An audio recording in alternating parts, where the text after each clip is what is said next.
جا رہا ہوں. آخری سلام کرنے کے لیے جب نبی کی بارگاہ میں جاتا ہے نا تو آنکھوں سے آنسو جاری ہو جاتے ہیں. آنکھوں سے آنسوؤں کا سیلاب رو کے نہیں رکتا ہے. آنکھوں کے آنسوؤں کے سیلاب کو آستین میں جذب کرتا ہے حاجی یا عمرہ کرنے والا, اور رب کی بارگاہ میں دعا کرتا ہے, مولا پوری زندگی تڑپتا رہا یہاں پر آنے کے لیے, 8 دن کم مدینے میں گزر گئے پتہ تک نہیں چلا. میرے مولا اگر تو مجھے زندگی دے, مولا اگر تو مجھے سرمایہ دے, مولا اگر تو مجھے پیسہ دے, مولا تو ایک بار اپنے محبوب کے روضے پہ اور بھیج دینا, ایک بار اپنے محبوب کے روضے کی زیارت اور کرا دینا.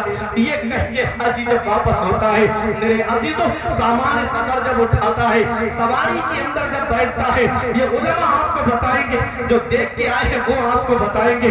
میرے عزیزوں جب تک مسجد نبوی کے مینار نظر آتے ہیں مڑ مڑ کے دیکھتا ہے حاجی مسجد نبوی کی طرف, جب تک گنبد خضرا نظر آتا ہے آنکھوں سے آنسو جاری رہتے ہیں. عرش پہ نور مصطفیٰ دیکھا, آئینہ پیش آئینہ دیکھا, جب ہوئی رخصتی مدینے سے ہم نے مڑ مڑ کے راستہ دیکھا. طیبہ سے لوٹنا کسی عاشق سے پوچھئے, طیبہ سے لوٹنا کسی عاشق سے پوچھئے, ایسا لگا کہ روح بدن سے نکل گئی. علامہ حسن کہتے ہیں مر کے جیتے ہیں جو جاتے ہیں مدینہ اے حسن, اور جی کے مرتے ہیں جو آتے ہیں مدینہ چھوڑ کر. اللہ اکبر, وہ مدینہ چھوڑ کر کے 8 دن مدینے میں رہنے والا حاجی جب مدینہ چھوڑ رہا ہے, 8 دن مدینے میں رہنے والا عمرہ کرنے والا جب مدینہ چھوڑ رہا ہے تو آنکھوں سے آنسو رو کے نہیں رکتے ہیں, آنکھوں سے آنسوؤں کا سیلاب رو کے نہیں رکتا ہے. تو ذرا دل پہ بتاؤ, ہاتھ رکھ کے بتاؤ, یہ وہ ہے جس کا گھر مدینے میں نہیں, جس کی پراپرٹی مدینے میں نہیں, جس کا سرمایہ مدینے میں نہیں, ارے جس کا کاروبار مدینے میں نہیں, صرف نبی کے روزے کا دیدار کرنے گیا ہے, تب اس کی محبت کا یہ عالم ہے کہ مدینہ چھوڑ رہا ہے, آنکھوں سے آنسو نکل رہے ہیں, مدینہ چھوڑ رہا ہے, آنکھوں سے آنسوؤں کا سیلاب جاری ہے. تو ذرا دل پہ ہاتھ رکھ کے بتاؤ, 8 دن مدینے میں رہنے والا حاجی یا عمرہ کرنے والا مدینہ چھوڑے تو آنکھوں سے آنسو رو کے نہیں رکے. تو وہ حسین جس نے بچپن مدینے میں گزارا, وہ حسین جس نے جوانی مدینے میں گزاری, وہ حسین جس نے 56 سال کی عمر مدینے میں گزاری, نانا کا روزہ مدینے میں, ماں کی تربت مدینے میں, بھائی کی تربت مدینے میں, ماموں کی تربت مدینے میں, وہ حسین جب مدینہ چھوڑ رہا ہوگا کیسی بیتتی ہوگی آقا حسین کے دل پر. وہ حسین جب مدینہ چھوڑ رہا ہے کیسا لگ رہا ہوگا آقا امام حسین کو. حسین چھوٹا سا قافلہ لے کے مدینے سے باہر نکلے, مڑ مڑ کے دیکھ رہے تھے نانا کے روزے کی طرف, مڑ مڑ کے دیکھ رہے تھے مسجد نبوی کی طرف. حضرت زینب نے پوچھا بھائی کیا دیکھ رہے ہو مڑ مڑ کر؟ تو میرے حسین نے فرمایا بہن زینب, جسے دنیا میں کہیں چین نہیں ملتا, جسے دنیا میں کہیں سکون نہیں ملتا, جسے دنیا میں کہیں آرام نہیں ملتا, جسے دنیا میں کہیں راحت نہیں ملتی, اسے چین ہمارے نانا کے مدینے میں ملتا ہے, اسے سکون ہمارے نانا کے مدینے میں ملتا ہے, اسے آرام ہمارے نانا کے مدینے میں ملتا ہے.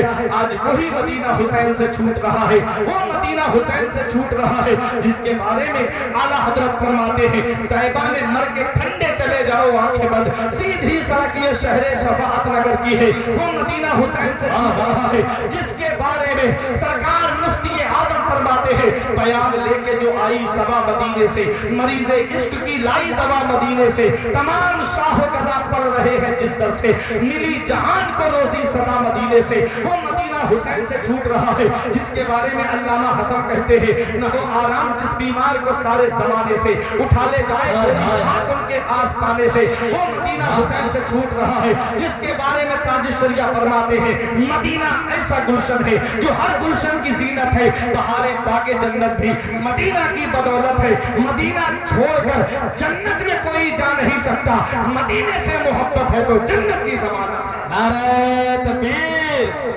نعرہ رسالت, ذکر شہدائے کربلا, مسلک اعلیٰ حضرت. وہ مدینہ تجلیوں کی عجب ہے فضا مدینے میں, نگاہ شوق کی ہے انتہا مدینے میں, غم حیات نہ خوف قضا مدینے میں, براہ راست ہے راہ خدا مدینے میں. وہ مدینہ حسین سے چھوٹ رہا ہے, وہ مدینہ جو کونین کا تاج ہے, جس کا دیدار مومن کی معراج ہے. زندگی میں خدا ہر مسلمان کو وہ مدینہ دکھا دے تو کیا بات ہے. یہ اسلام کیسا پیارا مذہب ہے کہ جب اس اسلام کو پھیلانا ہوا تو حسین کے نانا نے مکہ چھوڑا مدینے آئے. اور جب اس اسلام کو بچانا ہوا تو حسین نے مدینہ چھوڑا، مکہ آ گیا۔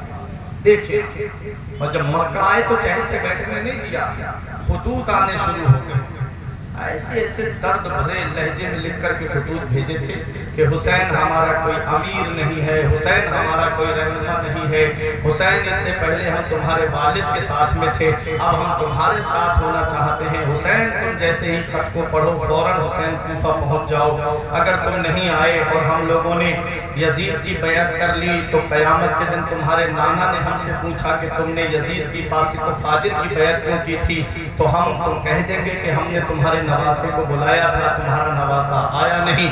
ایسے ایسے درد بھرے خطوط لکھ کر کے امام حسین کے لیے بھیجے۔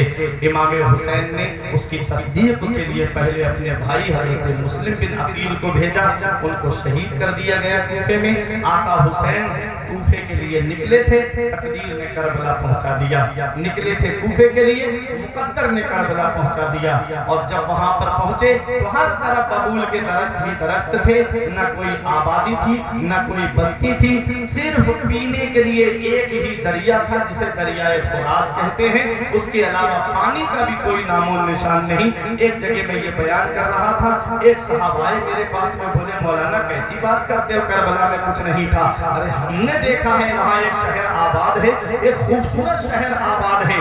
ہم نے کہا یہ کب سے ہوا ہے، پہلے یہ بتاؤ یہ ہے کب سے؟ جب تک امام حسین کے قدم اس زمین پر نہیں پڑے تھے ویرانی تھی، جب سے حسین کے قدم پڑے ہیں ویرانی مٹی چلی گئی، دنیا کی رونقیں سمٹ کر کے کربلا میں پہنچ گئی۔ سبحان اللہ۔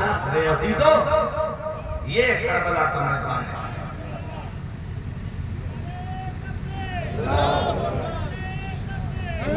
کھڑے ہو جائیں، کھڑے ہو جائیں، تشریف لا رہے ہیں۔ نعرہ تکبیر، نعرہ رسالت، نعرہ رسالت، ذکر شہداء کربلا، ذکر شہداء کربلا، فیضان اہل بیت، مسلک اعلی حضرت، پیر طریقت، رہبر راہ شریعت، حضور رضوان الرحمن صاحب قبلہ، نعرہ تکبیر، نعرہ رسالت، فیضان گنج مراد آباد شریف، فیضان گنج مراد آباد شریف، نعرہ تکبیر، نعرہ رسالت۔ اور قریب ہو کر کے بیٹھے حضرت تشریف لائیں، بالکل قریب ہو کر کے بیٹھے۔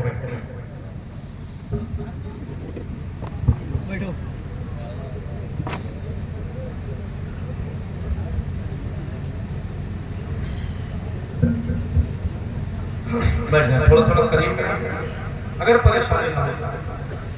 وہ ہمارے بھائی کو بارڈر بنا کر کے بیٹھے ہیں چین کی دیوار کی طرح، کتنے پیارے لہجے میں سمجھایا تھا ہمارے اللہ بھائی نے، لیکن پھر بھی نہیں انہوں، اور ایک لفظ پہ دھیان نہیں دیا انہوں نے کہا تھا کہ امام حسین کے نام پہ آپ آ سکتے ہیں، دھیان نہیں دیا گیا کہ بلایا کس کے نام پہ جا رہا ہے، یہاں سب حسین کے نام پہ آئے ہیں۔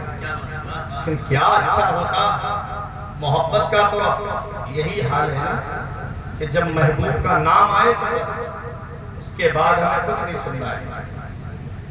امام حسین سے سچی محبت ہے، اللہ سب کی محبت سلامت رکھے۔ دیکھیے وقت بہت کم ہے، ترتیب سے میں ذہن میں اس لیے بات آپ کے ڈال دے رہا ہوں تاکہ بات پوری ذہن میں بیٹھ جائے کہ میں کہنا کیا چاہ رہا ہوں۔ یہ کربلا کا میدان ہے، آپ کو آپ کی تاریخ بتا دوں، آپ حیرت کریں۔ امام حسین کہ جو 72 جانثار تھے نا، ان کے مقابلے کے لیے تمہیں پتا ہے کتنا بڑا لشکر آیا تھا؟ کتنے آئے تھے؟ 22,000۔ اب ان 72 میں دودھ پیتے بچے بھی ہیں، ان 72 میں کم عمر بچے بھی ہیں، ان 72 میں جوان بھی ہیں، ان 72 میں عمر دراز بوڑھے بھی ہیں۔ تو اب ذرا سوچئے یہ کوئی مقابلہ ہے، 72 کے جگہ پہ ڈبل آ جاتے، 2 گنا آ جاتے، 3 گنا آ جاتے، ارے 200 آ جاتے، 500 آ جاتے، 1000 آ جاتے، 5000 آ جاتے۔ 72 کے مقابلے میں 22,000 کتنے آئے؟ 22,000۔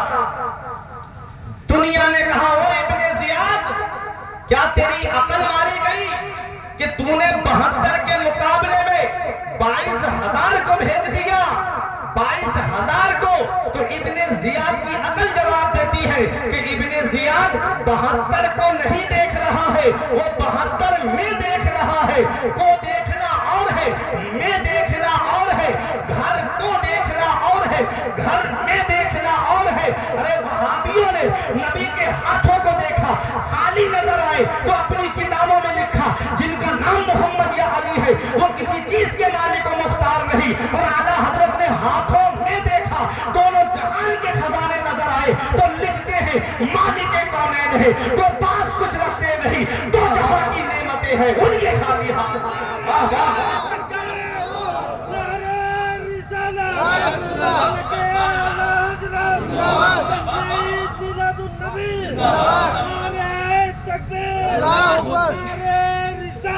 وہ دیکھنا اور ہے اور میں دیکھنا اور ہے۔ ابن زیاد 72 کو نہیں دیکھ رہا تھا، وہ 72 میں دیکھ رہا تھا کہ ان 72 میں شیر خدا کے ایسے شیر آئے ہوئے ہیں کہ تنہا ایک شیر ہزاروں بکریوں کے لیے کافی ہے۔ اس لیے اس نے 22,000 کا لشکر بھیجا۔ 22,000 کا لشکر میرے عزیزوں ذرا توجہ کے ساتھ سنیے گا۔ ابن زیاد نے 22,000 کا لشکر بھیجا کیونکہ وہ 72 کو نہیں دیکھ رہا ہے، وہ 72 میں دیکھ رہا ہے۔ وہ جانتا ہے شیر خدا کا شیر آیا ہے، شیر خدا کے شیر میدان کربلا میں ہے۔ کون شیر خدا ہے؟ اگر ان کی بہادری کا اندازہ لگانا ہے، ان کی طاقت کا اندازہ لگانا ہے، ان کی شجاعت کو دیکھنا ہے میرے عزیزوں تو ذرا کربلا کے میدان سے ذرا پیچھے پلٹ کر کے چلیے اور جنگ خندق میں دیکھیے کہ حسین کس کے بیٹے ہیں۔ جب عمر ابن عبد بدر وہ پہلوان کا اس کے بارے میں مشہور تھا پورے عرب میں کہ 1,000 ایک طرف کھڑے ہو، یہ تنہا اکیلا ایک طرف کھڑا ہو، تب یہ اتنا بڑا پہلوان ہے کہ 1,000 پہ بھاری پڑ جائے گا۔ اتنا بڑا پہلوان کفار کے لشکر کی طرف سے آیا ہوا ہے۔ نبی نے چاروں طرف سے مدینے کے خندق کھدوائی اور خود میرے آقا نے بھی اس خندق میں حصہ لیا۔ آقا نے خود اس خندق میں پتھر کو کھودا ہے اور نبی نے اس خندق کو کھودتے وقت اپنے شکم مبارک پر پتھر باندھے ہیں۔ میرے عزیزوں جب کفار کا لشکر آیا، یہی عمر ابن عبد بدر گھوڑا دوڑا کر کے خندق کے قریب آیا۔ خندق اتنی چوڑی تھی کہ کوئی گھوڑے کو کھدا کر کے اندر سے نہ آ سکے اور اندر والا باہر نہ جا سکے۔ میرے عزیزوں اب ذرا سنیے گا، عمر ابن عبد بدر خندق کا جائزہ لینے لگا۔ ایک جگہ خندق تھوڑی کم چوڑی نظر آئی، گھوڑا پیچھے دوڑا کے لے گیا اور پیچھے وہیں سے گھوڑے کو دوڑاتا ہوا لایا۔ خندق کے قریب اس نے ایڑ لگائی، گھوڑا خندق کے پار آ گیا۔ ادھر جدھر مسلمان تھے، ادھر جدھر صحابہ تھے، ادھر جدھر میرے آقا تشریف فرما تھے، آتے ہی بولا حل من مبارز، ہے کوئی مسلمانوں کے لشکر میں جو میرے مقابلے کے لیے آئے، ہے کوئی مسلمانوں میں جو میرے مقابلے کے لیے آئے۔ نبی نے صحابہ کرام پہ نظر ڈالی، تمام صحابہ کرام خاموش ہیں، اس وجہ سے نہیں کہ یہ بہت بڑا پہلوان ہے، اس وجہ سے خاموش ہے کہ آقا کس کا نام لیتے ہیں میدان میں بھیجنے کے لیے۔ میرے عزیزو ذرا سنیے گا، بیچ میں سے آواز آتی ہے، او دشمن خدا رک، میں تیرے مقابلے کے لیے آتا ہوں۔ نبی نے فرمایا کون بولا؟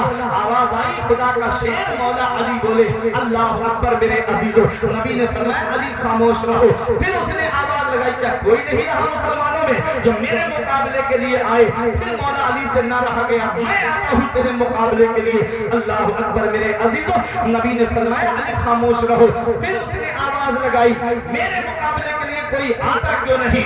مولا علی شیر خدا کہتے ہیں رک دشمن خدا و رسول، میں تیرے مقابلے کے لیے آتا ہوں۔ نبی نے علی کو قریب بلایا، فرمایا علی تم جانتے ہو یہ عمر ابن عبد بدر ہے، اس کو اپنی طاقت پہ بہت ناز ہے۔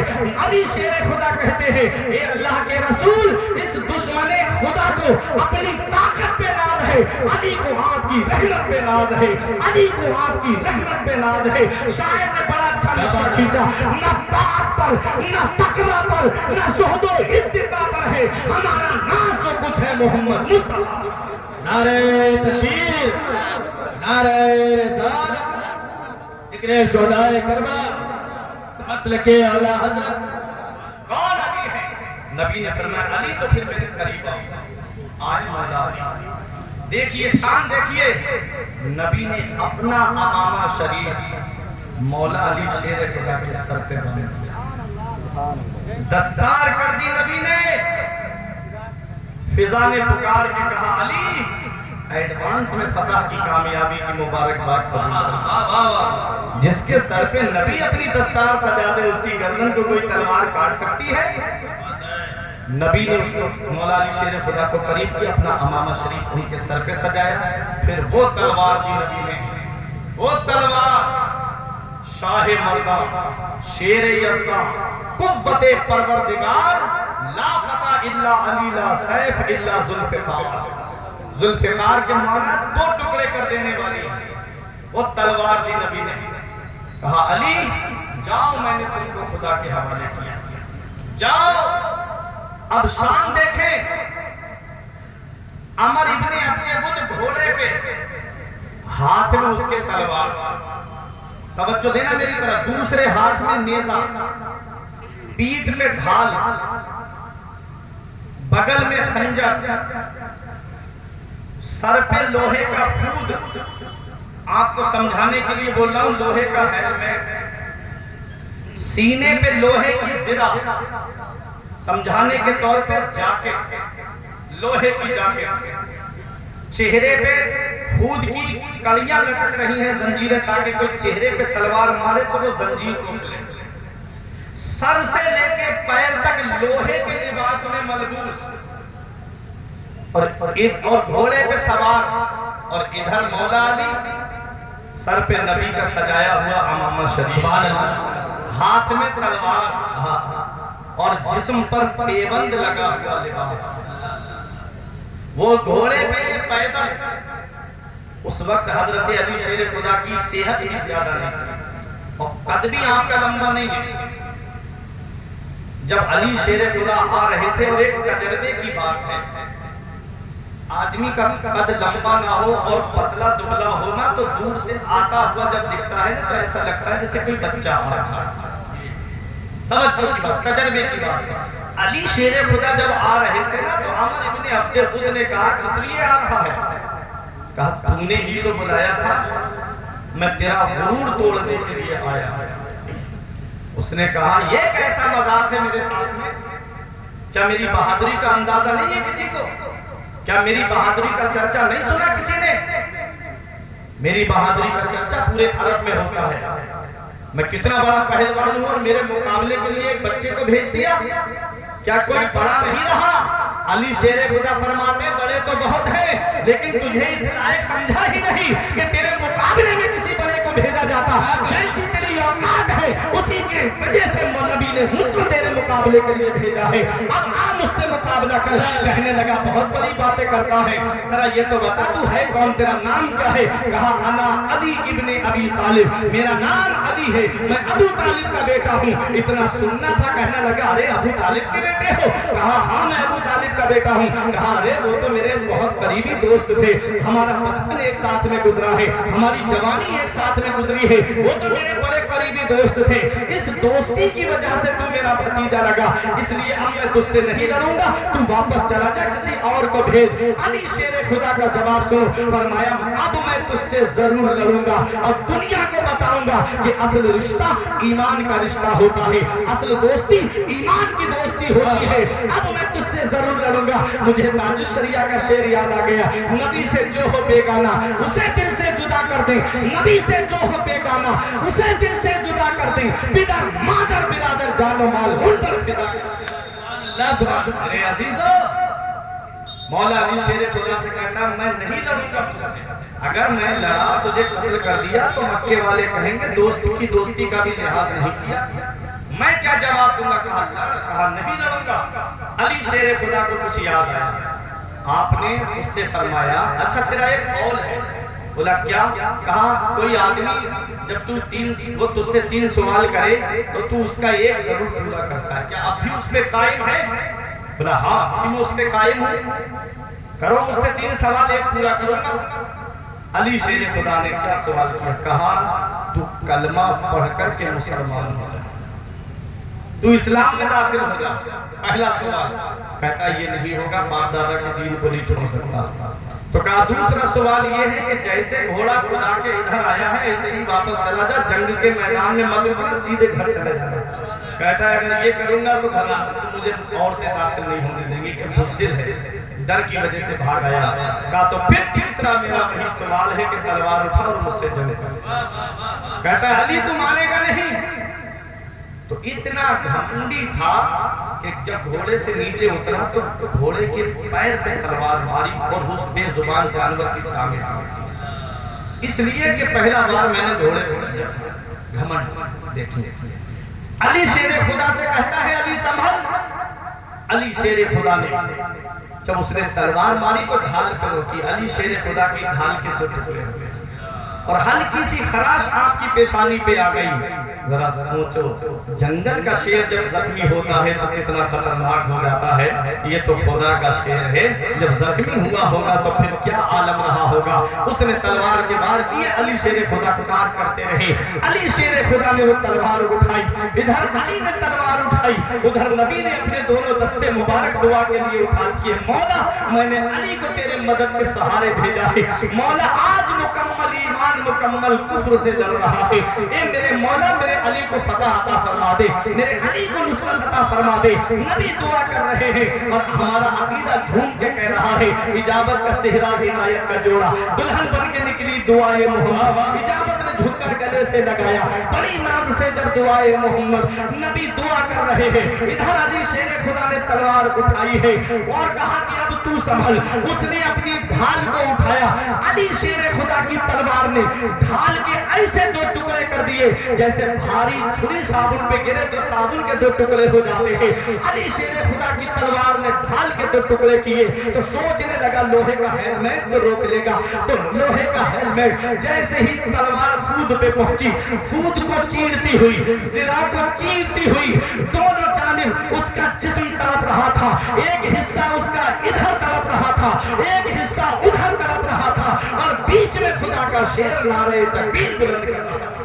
نعرہ تکبیر, نعرہ رسالت, ذکر شہدائے کربلا, مسلک اعلی حضرت علماء اہل سنت. جس کے باپ نے عمر ابن عبد بدھ کے دو ٹکڑے کر دیے, جس کے باپ نے مرہب یہودی کی گردن کو کاٹا, جس کے باپ نے خیبر کے گیٹ کو اکھاڑا, اسی کا شیر میدان کربلا میں کھڑا ہے, اسی کا نور نظر میدان کربلا میں کھڑا ہے.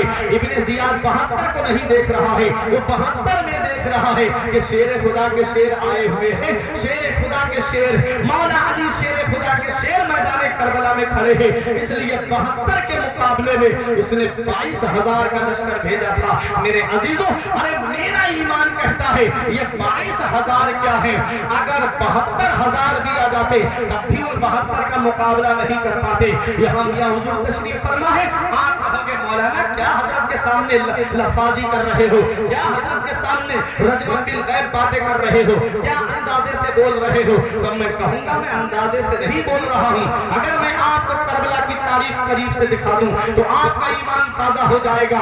یہ 22,000 کیا ہے, اگر 72,000 بھی آ جاتے تب بھی 72 کا مقابلہ نہیں کر پاتے. آپ کہو گے کوئی دلیل, تو آؤ میں تھوڑا وقت آپ کا اور لوں. میں آپ کو لے کر کے چل رہا ہوں یرموک کے میدان میں. یرموک کا میدان جہاں مسلمانوں کی فوج 27,000 ہے, جس فوج کے سپہ سالار حضرت ابو عبیدہ ابن جراح ہیں اور مقابلہ رومیوں سے ہو رہا ہے. لاکھوں کی فوج ہے رومیوں کی, اور رومیوں کی مدد کرنے کے لیے غسان کا شہنشاہ 60,000 فوج لے کر, جس کا نام جبلہ تھا, عربی تھا, اور جا کر کے عیسائیوں کی مدد کرنے لگا. میرے عزیزوں, اور آ کر کے رومیوں سے کہتا ہے اے رومیوں تم مت جاؤ مقابلے کے لیے مسلمانوں کے, وہ عربی ہیں, تم رومی ہو, تمہارا خون ٹھنڈا ہے, عربوں کا خون گرم ہے, اور میں عربی ہوں, میری 60,000 فوج عربی ہے. ہم کو میدان میں پہلے جانے دیجئے, ہمارا بھی خون گرم, ان کا بھی خون گرم, مسلمانوں کا مقابلہ ہم کریں گے. حقیقت نے پکار کے کہا جبلہ یہ تیری سوچ ہے کہ مسلمانوں کو کامیابی گرم خون کی وجہ سے ملتی ہے. ارے مسلمانوں کو کامیابی ملتی ہے تو نبی کی رحمت کے سہارے ملتی ہے, مدینے والے مصطفیٰ کی رحمت کے سہارے ملتی ہے. غسان کا شہنشاہ جبلہ جب 60,000 کی فوج لے کے میدان میں اترا, المختصر بتا رہا ہوں, اور آگے ہی کہا حل من مبارز, آؤ مقابلے کے لیے مسلمانوں. تو حضرت ابو عبیدہ ابن جراح نے سارے جرنیلوں کو بلایا، سارے سپہ سالاروں کو بلایا اور کہا بتاؤ 60,000 فوج لے کے جبلہ میدان میں آیا ہے، بتاؤ ان کا مقابلہ کیسے کیا جائے؟ تو جتنے سپہ سالار تھے سب نے ان میں سے ایک نے جواب دیا، کہا کہ ہم 27,000 ہیں، پوری فوج کو اس کے مقابلے کے لیے بھیج دو۔ دوسرے سپہ سالار کھڑے ہو گئے، کہتے ہیں اے امیر لشکر، اتنے ان لوگوں کے لیے پوری فوج بھیجی جائے گی 27,000 کی؟ کہا پھر؟ کہا میری سمجھ سے ان کے لیے 10,000 مسلمان کافی رہیں گے، 10,000 فوج کو بھیج دو۔ ایک اور سپہ سالار کھڑے ہو گئے، کہتے ہیں ان کو اتنی عزت دے رہے ہو، ان 60,000 کے لیے 10,000 کی فوج بھیجی جائے گی؟ کہا پھر؟ کہا میری سمجھ سے 1,000 فوج کافی رہے گی ان کے لیے، 1,000 بھیج تو کافی ہے 60,000 کے لیے۔ میرے عزیزوں توجہ دینا میری طرف، جب وہ 1,000 پہ بات ٹھہر گئی تو حضرت ابو عبیدہ ابن جراح کی نظر اس سپہ سالار پر پڑی، اس جرنیل پر پڑی جسے دنیا سیف اللہ خالد ابن ولید کے نام سے جانتی ہے۔ سیف اللہ خالد ابن ولید پر جب نظر پڑی تو کہا او سیف اللہ خالد ابن ولید، تم کوئی مشورہ نہیں دو گے؟ تمہارا کوئی مشورہ نہیں؟ تو سیف اللہ خالد ابن ولید نے کہا اے امیر لشکر، آپ میرا مشورہ جاننا چاہتے ہیں؟ کہا ہاں۔ کہا میرے حساب سے تو 1,000 فوج بھی کافی رہے گی۔ کہا پھر کتنی بھیجی جائے؟ کہا یہ 60,000 آئے ہیں، میری سمجھ سے 60 مسلمان کافی رہیں گے، 60 مسلمان چلے جائیں وہی ان کے لیے کافی ہو جائیں گے۔ اتنا سننا تھا، حضرت ابو عبیدہ ابن جراح کہتے ہیں کیا 60 مناسب رہیں گے 60,000 کے لیے؟ تو سیف اللہ خالد ابن ولید کا جواب سنو، کہتے ہیں او امیر لشکر، یہ 60 مسلمان میں نے صرف آپ کی رعایت کرتے ہوئے بولے ہیں، میں تو یہ چاہتا ہوں کہ آپ مجھے اجازت دے دیں، میں اکیلا تلوار لے کر کے جاؤں اور ان 60,000 کو بھول کے جا کے دنیا کو یہ بتا دوں کہ کفر کی ہزاروں بکریوں کے لیے نبی کا ایک غلام ہی کافی ہوا کرتا ہے۔ نعرہ تکبیر، نعرہ رسالت، ذکر شہدائے کربلا۔ نبی کا ایک غلام کافی ہے، ایک غلام۔ کہا تو پھر لے جاؤ 60 چن کے ان میں سے 27,000 میں سے 60 مسلمان چنے اور لے کر گئے۔ اب جہاں 60,000 پھر لاکھوں کی فوج پیچھے، غسان کے شہنشاہ جبلہ نے کہہ دیا دیکھو کچھ بھی ہو جائے رومیوں سے تم میدان میں مت آنا۔ ادھر سیف اللہ خالد ابن ولید نے کہہ دیا کہ کچھ بھی ہو آپ مت آنا۔ 60 مسلمان تھوڑے سے جب جا رہے تھے نا تو جبلہ کہنے لگا یہ لوگ کیا کرنے آئے؟ ایک سپاہی کو بھیجا جا دیکھو پتہ لگا۔ اس نے جب وہ گیا تو کہا کہ وہ تو لڑنے کے لیے آئے، یہ 60 قریب گیا جبلہ، کہتا ہے تم لوگوں کو اپنی جان پیاری نہیں؟ 60,000 کے مقابلے میں صرف 60 آ گئے، کون ہے تمہاری اس جماعت کا سپہ سالار؟ ہٹے صحابہ